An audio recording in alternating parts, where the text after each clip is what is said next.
विदूषण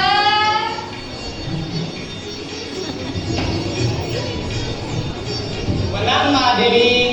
विदूषण यावेळी राजसभेचं काम संपलं. तशा शाहूलाच महाराजांनी लांब राज्याभिषेकाची नाही म्हणजे यौवन राज्याभिषेकाची घोषणा केली. यवनाच्या अभिषेकाची घोषणा आणि राजा हो ना. गुरुदेव वशिष्ठ म्हणाले काय म्हणाले होते? उद्या ब्राह्मण मुहूर्तापासून 10 घंटा विश्वविजयी शिव बोलताय. अशा योग म्हणे युगानुयुगातून एकदाच येतो. या मुहूर्तावर केलेली गोष्ट यावर चंद्र दिवाकरो सुमंगल करते. रामाराजाभिषेकाला हाच मुहूर्त योग्य आहे. अशात महाराजी अगदी अशाच म्हणाले. राज्यसभेत निर्णय पक्का झाला. महाराजी तशी घोषणाही केली. देशोदेशीच्या निलेशांना हे वर्तमान देण्यासाठी दूत रवाना होत आहे.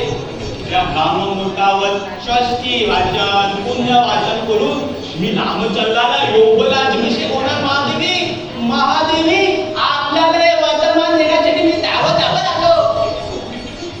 माझ्या रामाला ते यवनाच्याभिषेक, माझा राम त्या अभिषेक युवराजी म्हणा. या सुमंगल कार्याबद्दल मी तुला काय हवं तेव्हा ती आज फार प्रसन्न आहे. माझा राम राजा काय मागं बोला निष्ठांना उंची वाटलं की रत्नलेली आभूषण.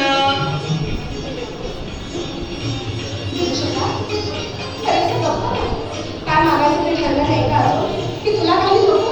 नाही मागतो पण अजून दिलंच नाही गणी.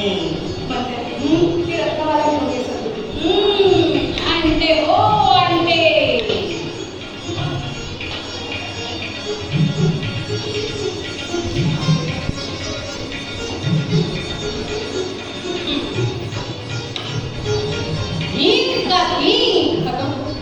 हीच रत्नमाला देवेंद्राने दिलेल्या उत्तम निवडक रत्नाने मिळवलेली रत्नमाला.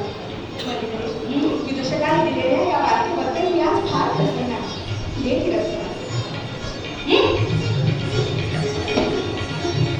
विदूषका, ही रत्नमाला